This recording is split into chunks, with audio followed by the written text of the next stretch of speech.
कैसे आप सब लोग? आई होप कि आप सब लोग बहुत ज़्यादा ठीक होंगे। तो पिछली बार हम लोगों ने कुछ 4 वीडियोस डाली थी।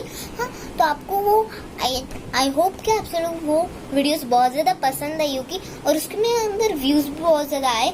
तो हाँ गाइस, आपको फर्स्ट आपको काम करना पड़ेगा कि चैनल पे नए हो तो अभी भी सब्सक्राइब करना है। और हाँ गाइस, लाइक करो, कमेंट करो और हाँ गाइस, शेयर भी करो। हाँ, तो फिर हम लोग चालू करते हैं हमारा वीडियो और स्किप भी मत करना। तो चलो चालू करते हैं।